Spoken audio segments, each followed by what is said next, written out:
Hello, my LinkedIn family, LinkedIn world.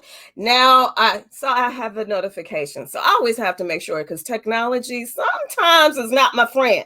But I see I should be live, so you should be here with me as well. Hello, hello, as the case is always. Come on in. Let me know who's here. Put in the comments your location. So first, make sure you get StreamYard permission so that I'm able to see your profile image and be able to know who you are instead of it being anonymous. But check in, let me know who's here with me. Besides me and my guest in the green room, I want to know who else is here.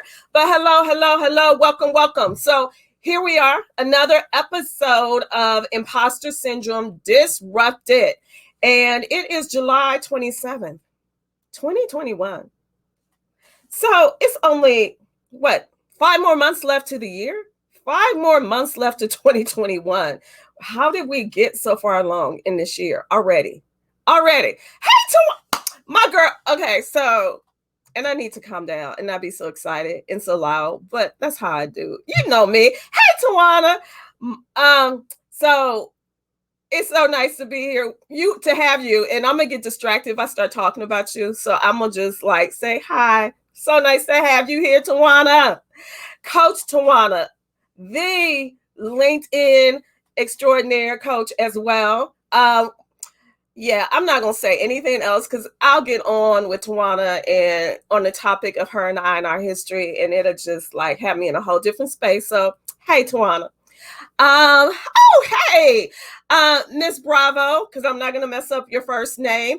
Nice to have you. Put your location in so we can see. I know you're international. You're one of my international guests. You actually just attended my LinkedIn Power Moves Masterclass for entrepreneurs. So it is so great to have you here. Thank you, thank you, thank you. Let me give you some spotlight. There you go. So nice to have you here. I want to ask you, do you notice something different about me? Who can put it in the chat what they may notice different about me? Especially those who know me, who have been with me through this journey of imposter syndrome disrupted. What's different about me? Besides my hair. I'm not talking about my hair. So you're in Mexico. Thank you for putting that there. So great to have you. But what's different about me? That has me a little off kilter today that I'm trying to just get used to. Anyway, hello, Tammy Morrison. Nice to have you as well. Come on in. I see we have our community is coming. So 5 more months left to the year. This year has gone. What's it like or has been like for you as a woman entrepreneur? Because that's the main focus of this show, Women Entrepreneurs. I hope that you're leveraging LinkedIn. I hope that you're getting the results that you need from the platform. I hope that your business is doing good, that not just good, your business is doing great, that you're rebounding from all that was going on last year, right? That P word, I'm not going to mention that P and then that C word. Words.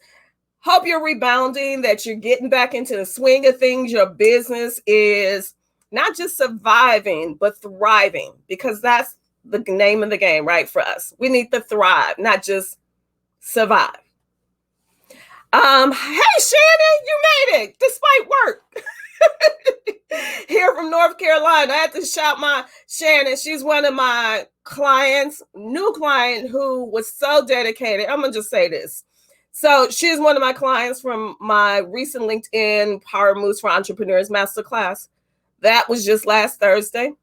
She booked that evening during the session. We had her initial, so her LinkedIn Power session, 2-hour work session on Saturday.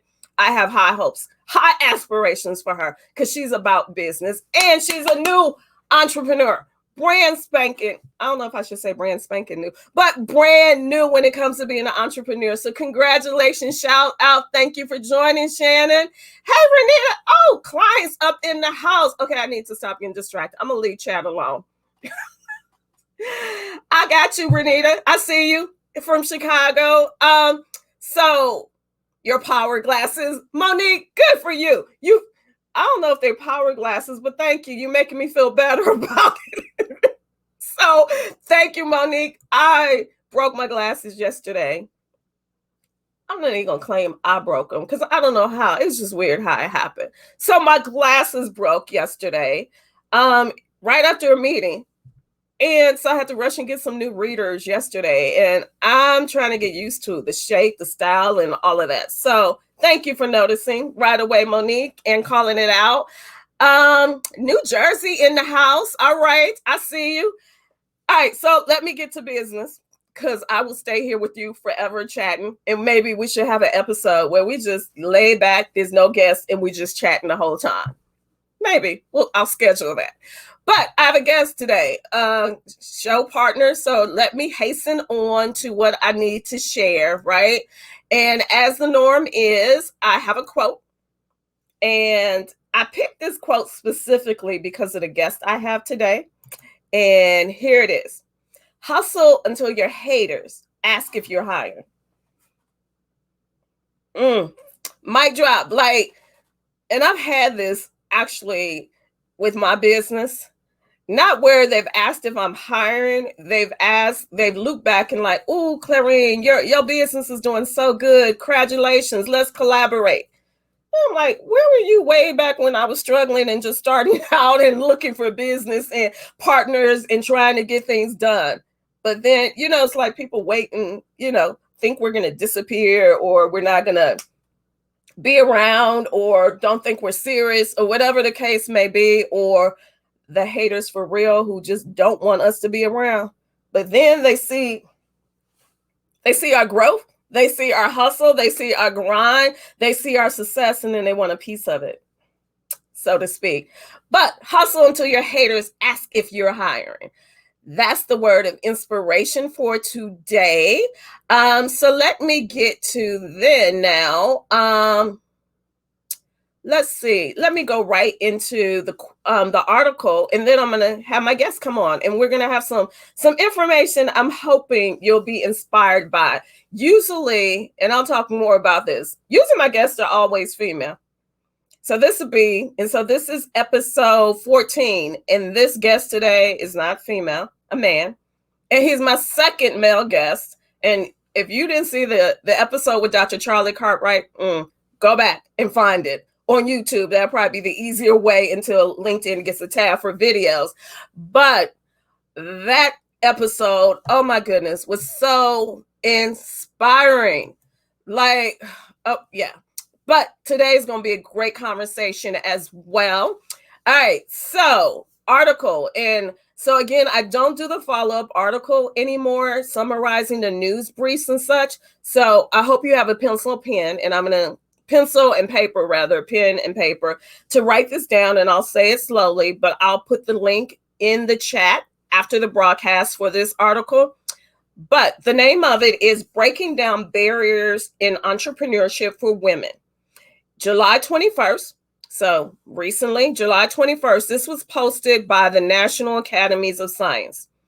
And I'm going to read a quote from an entrepreneur that is in the article that really caught my attention, that resonated with me, so to speak.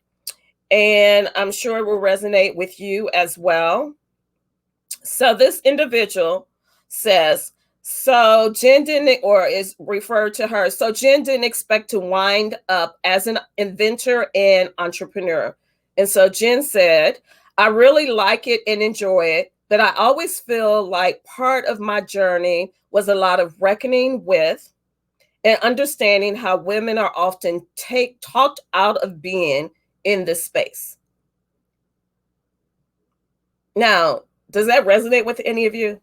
Along this path, your path of becoming an entrepreneur, were you ever talked out of, or someone tried to talk you out of becoming an entrepreneur?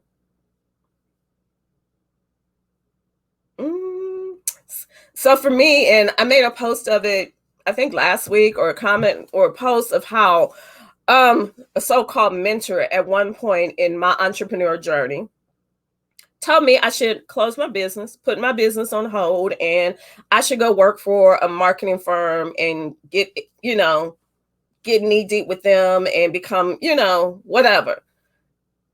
Needless to say, I discontinued that relationship with that mentor. And I always think about, especially with how my business is now. And again, this is my 4th month. So July, this month marked my 4th year of being an entrepreneur. And so I think about, and that was back in 2019. I think about if I had listened to him,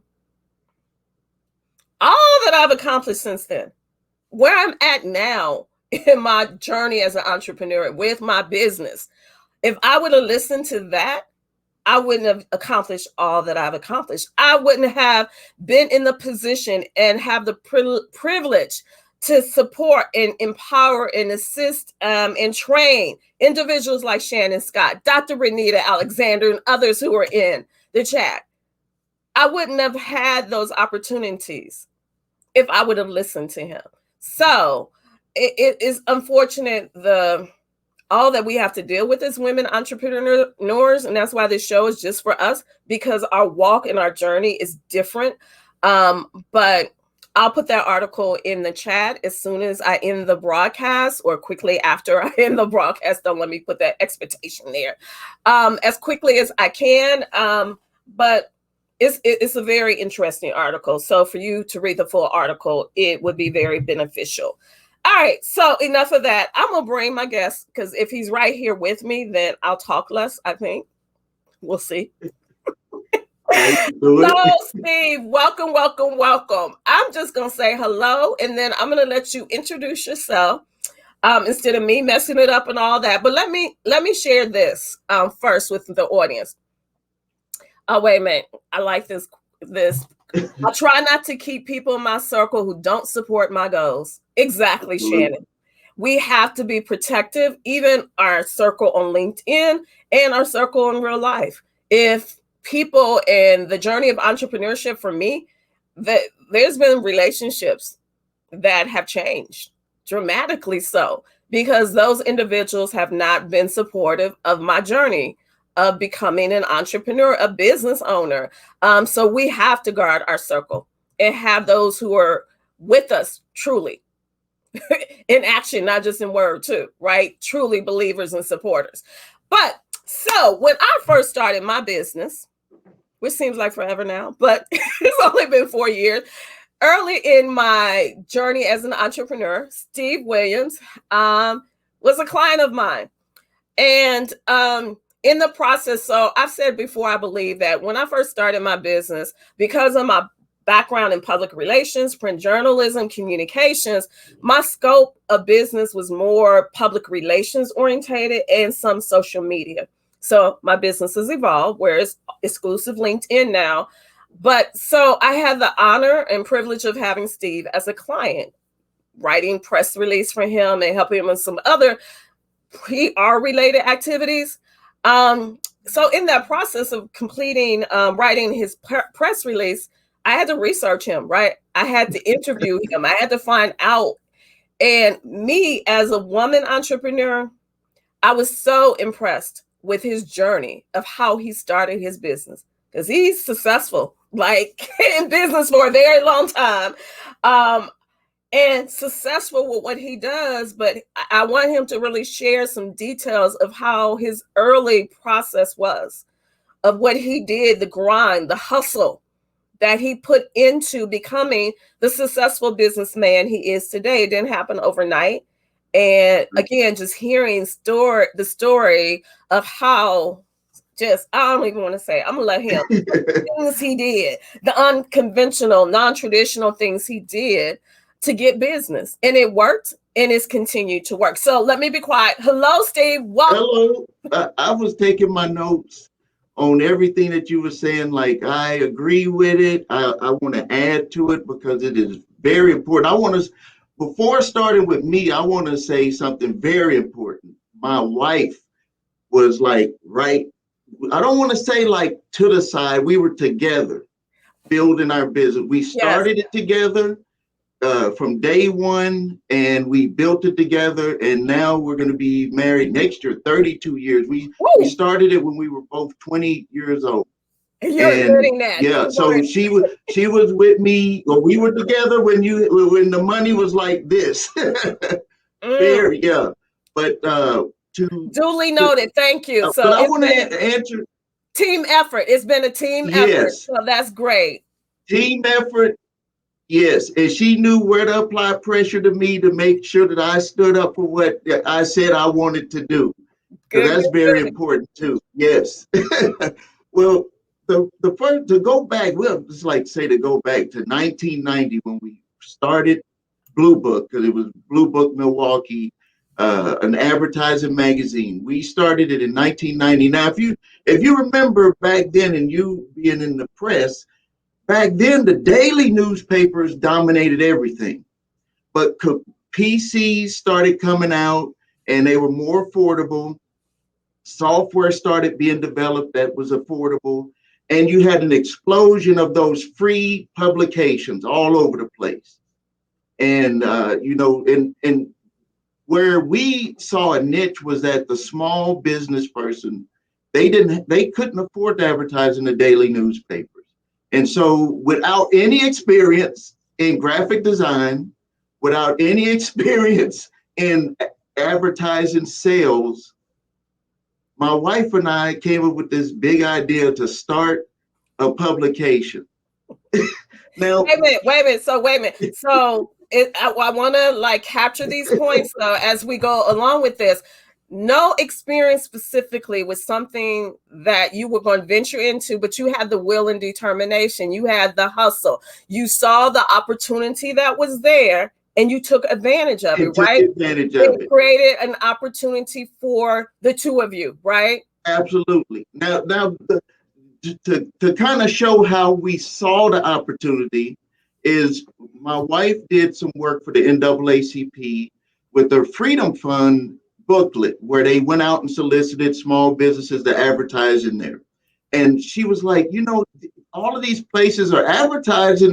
They do this once a year. We could do this every week and make a killing. And that's where right there is where we saw that. Now, obviously, when we started it, it was not like that, because to do a donation ad is one thing.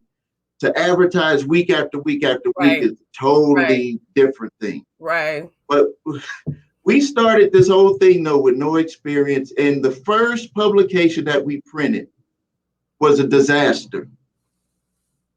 Thanks for sharing. Come on. You couldn't read one word of the magazine. I couldn't even believe the printer printed it, because we were like, we thought that we give it to you and it's supposed to somehow magically look better. But this goes to not quitting, because Not we could have giving up. quit. Yeah, when we look back, we say that these are like little tests that make you want to really prove to yourself if you want to be an entrepreneur, if you're going to really grind it out and do it.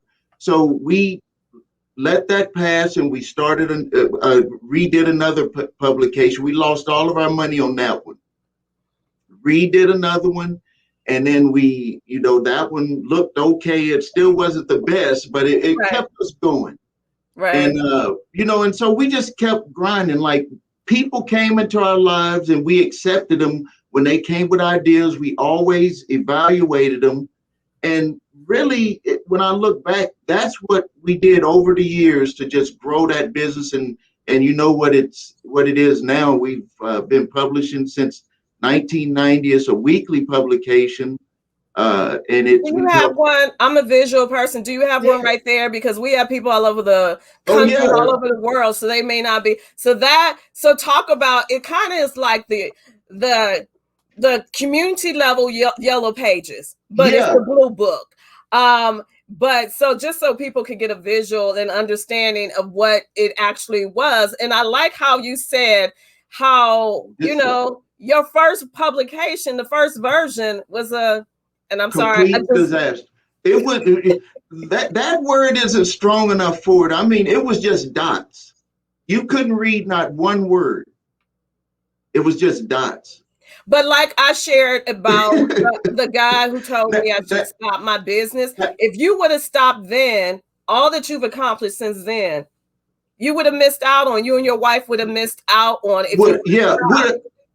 would On every, yes, absolutely. And I think about, like, there's a lot of different things that's happened over time where if we would have just quit because of what had happened, we wouldn't have the life that we're experiencing right now. Like, Right. it's very thin. One of them, and I'll hold up the book here. Let me tell you an experience my wife had.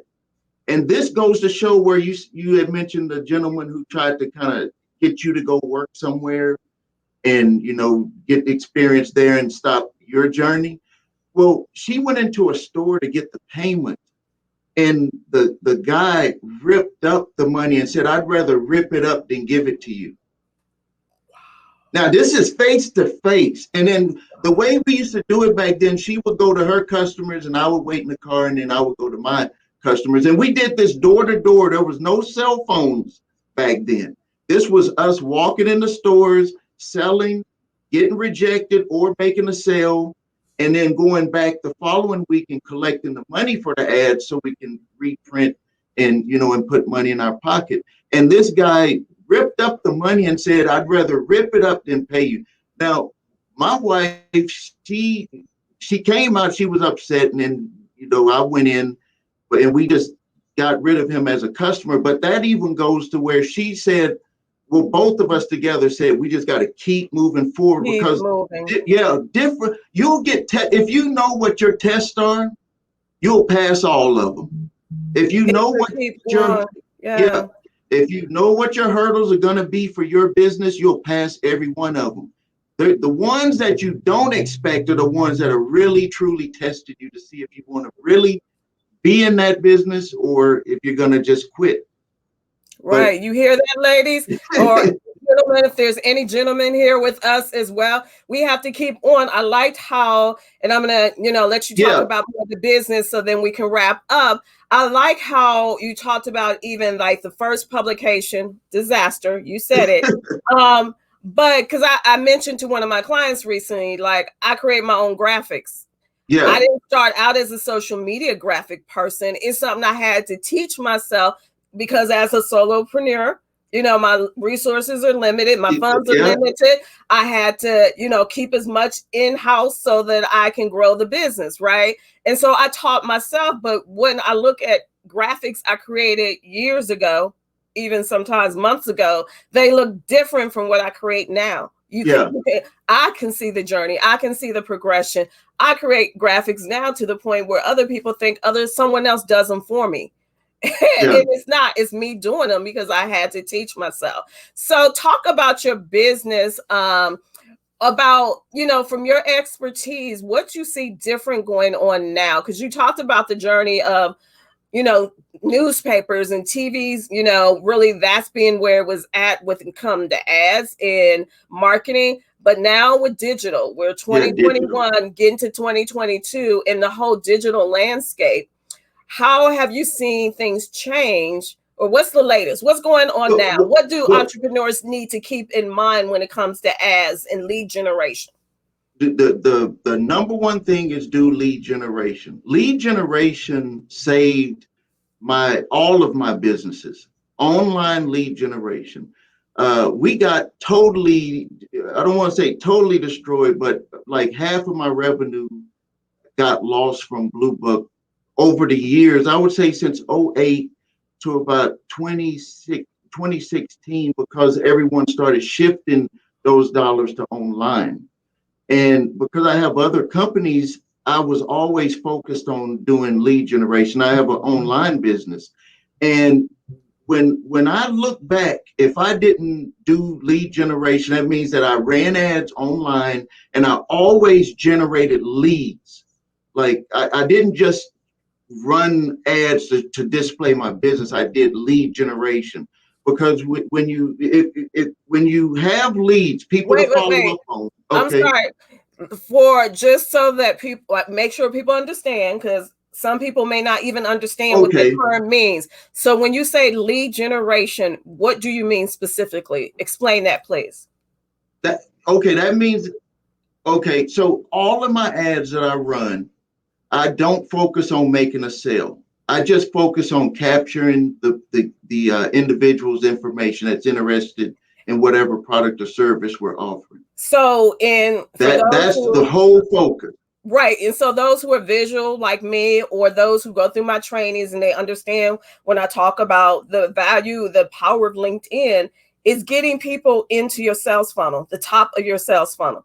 And that Yeah, aligns with lead generation because you're getting people into the pipeline, right? The more absolutely. the more you leverage LinkedIn, the more people get exposure to you, get awareness of you and your area of expertise, what your business is, what you offer. You get them into that sales funnel, and then they can progress through the rest of the stages. But it's building that awareness first and getting Yeah, them. and your ads always build awareness. And when I break it down to people that I consult with, I say, if you're face to face with someone, you could have at least a 50-50 chance of selling them. And if you think about it, if that's what you would have, it would make sense to always do lead generation, because that would just increase that pool of people that you would have to talk to. Right. And yeah, and so over the years, what I've done is I've just constantly done lead generation for myself and other clients before. And by far, that's like the number one thing that I see that saves a business, is because you might spend a certain amount of dollars on advertising, but if you're capturing leads, you can always, without that extra expense, follow up on those leads, because Right. they were interested in what you had to offer at some Right. point, and Right. then you would be able to keep remarketing to them. Right. Good, good. So how do you see things changing now in the industry? I know there's some things going on with, disruption as far as from Google's and ads and, the cookies and all of that kind of stuff on the back end. Yeah, zero, not the interruption, zero. The way that I've done it, and I guess this goes back to my experience with making ads for the magazine.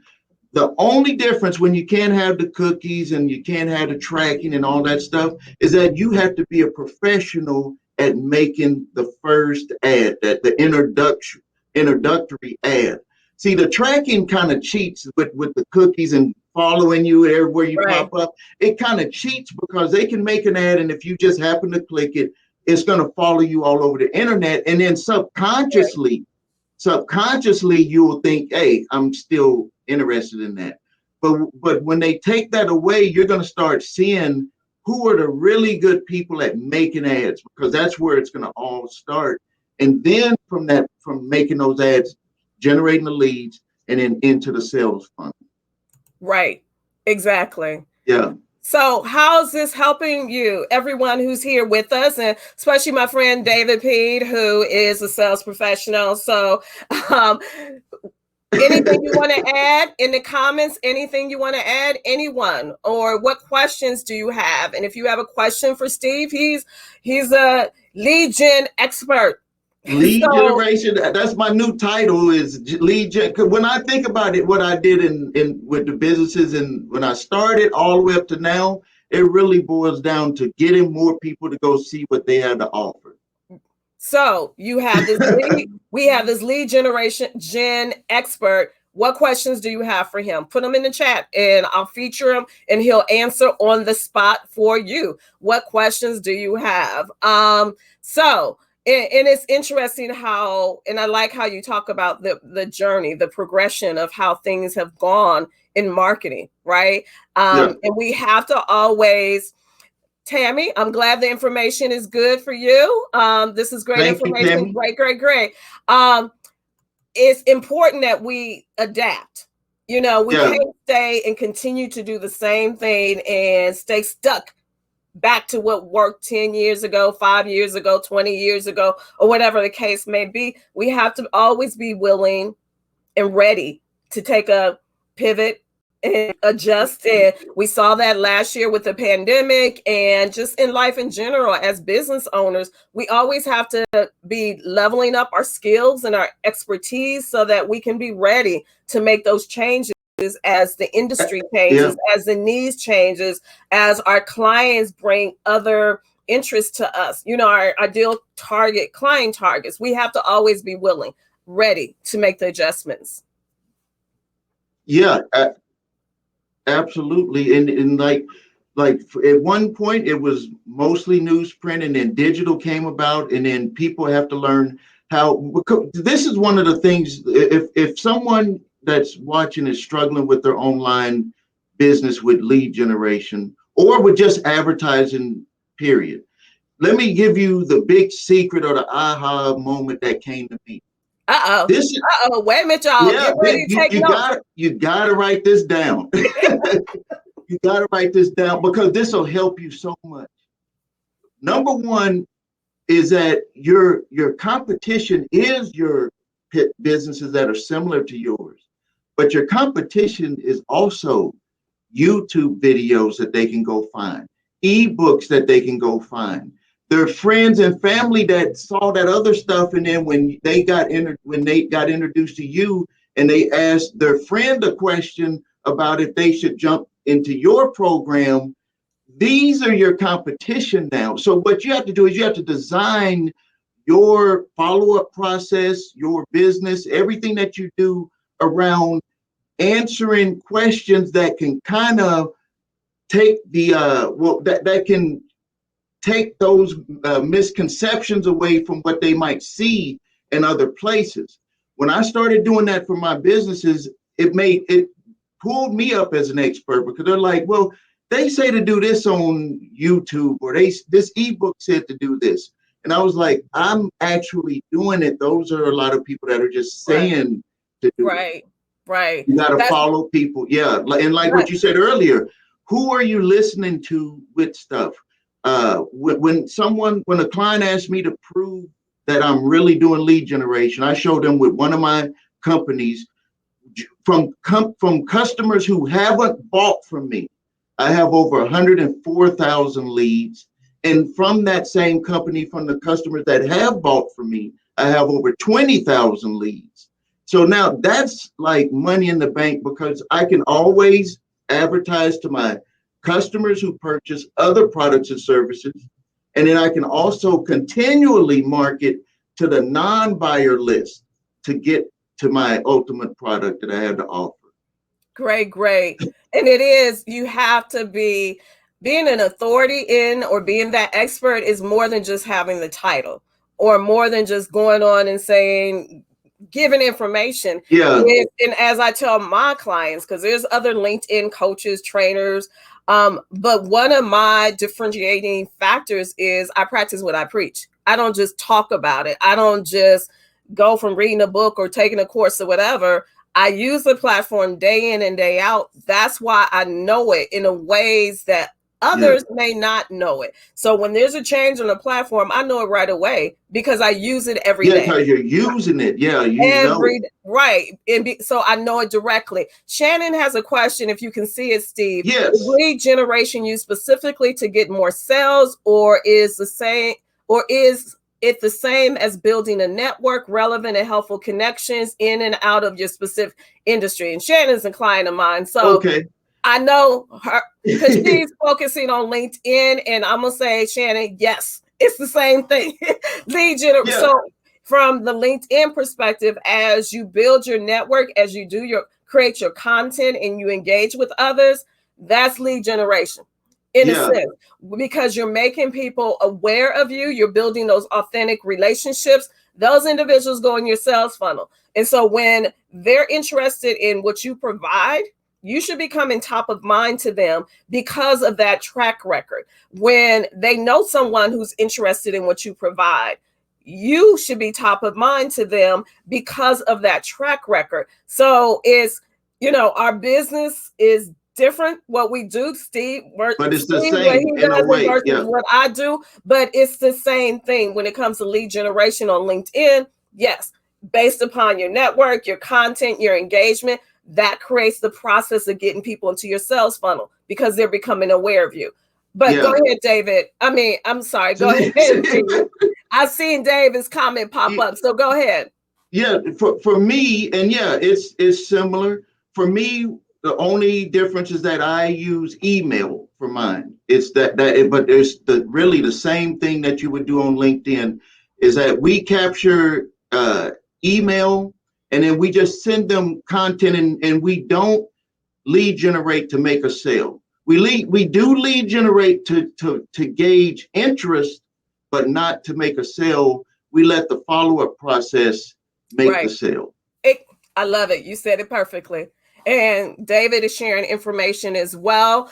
So someone from a HubSpot director recently said people like doing research themselves. So it's important for marketers to build trust and create a client experience. Exactly. It's that client experience is what does the converting, the work, right? Yeah. Instead of the old, because the old days of selling are gone. The cold calling doesn't work necessarily. A good way to do this is by having testimonials visible to those searching you out. And you can add, go ahead. Now let me tell you that here you go. Here, this is mine. The testimonials, absolutely.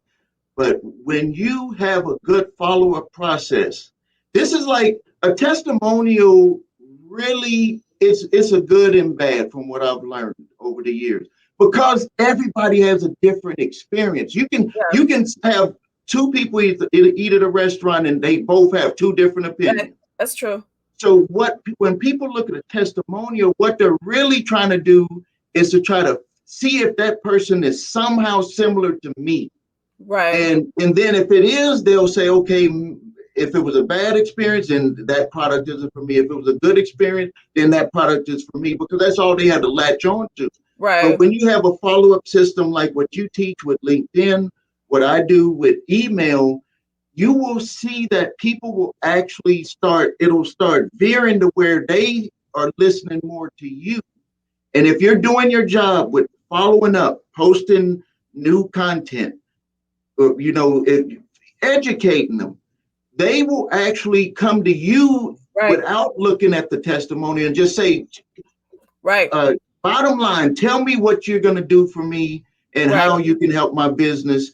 And then right there, you'll be able to make the sale with them. When I had first developed my email system for sending out my content, my employees would say, you got like 500 people who claim that they talked to you last night. Claim.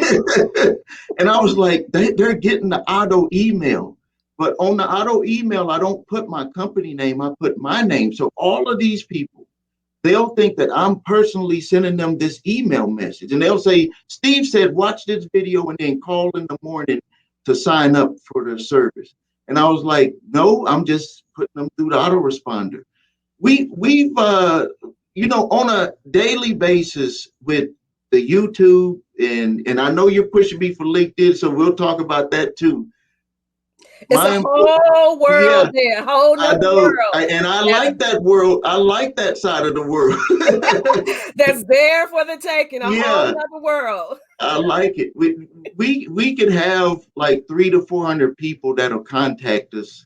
And out of that, not all of them, they're just asking questions, but a good amount become customers.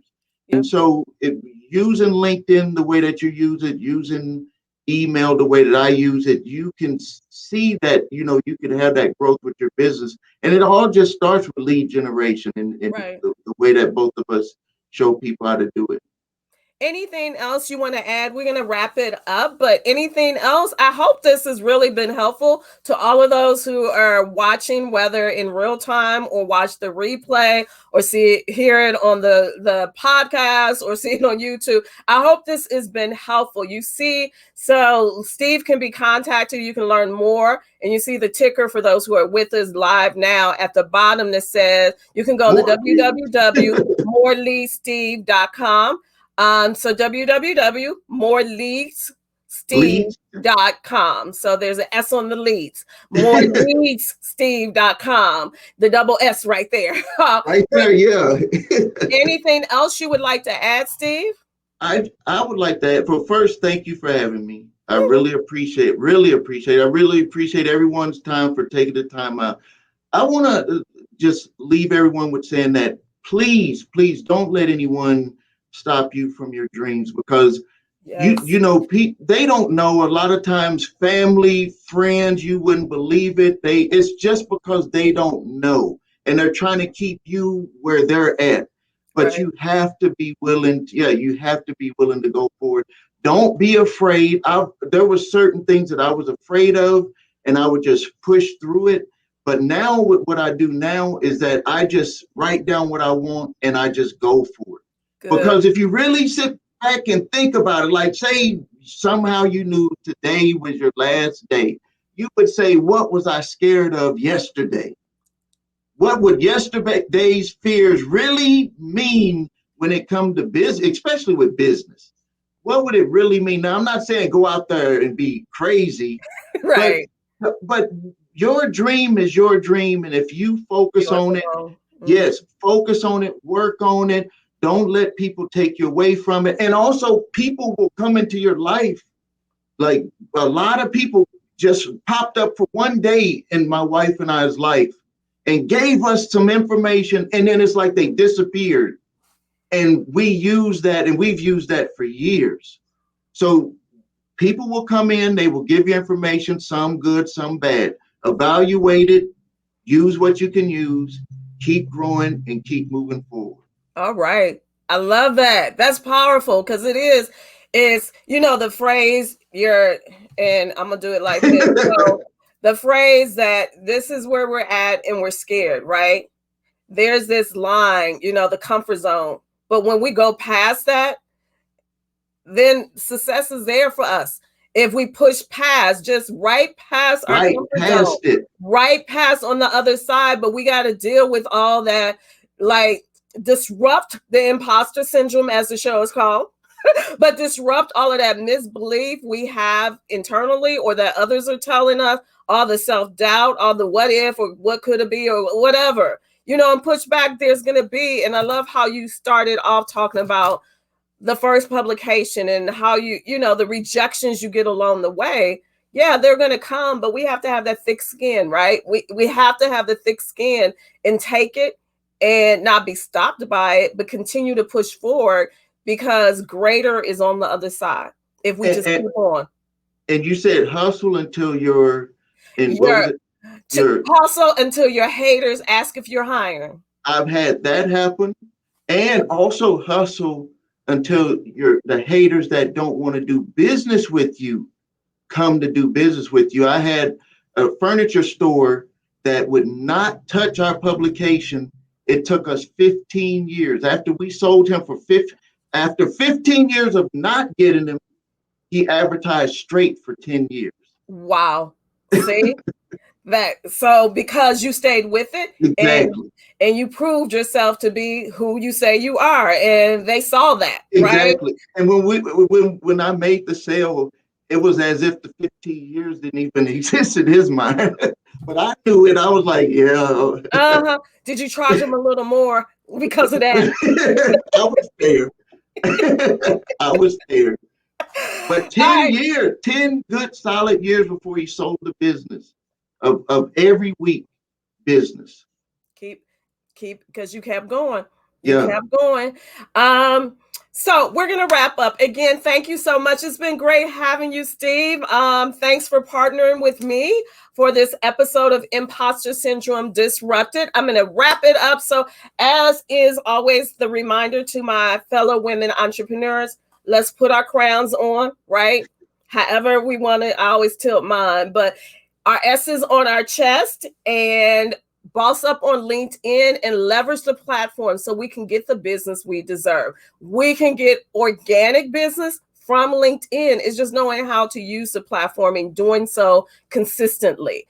Let's get the business. Let's get it. So be with me again for the next episode. So here every second and fourth Tuesday. Every second and fourth Tuesday. So episode number 15 already will be on August 10th. So August, wow, August Well, 10th. I'll be here.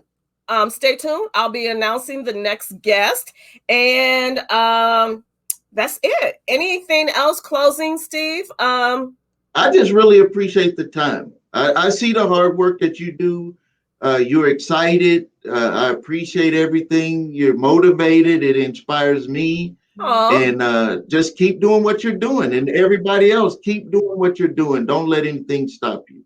okay. And I'm gonna make a LinkedIn believer out of you at some point.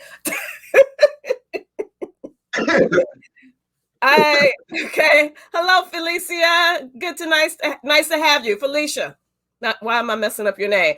So thanks for being here, everyone. Take care, and I will put the article in the chat momentarily. Take care. See you next time. Thank you.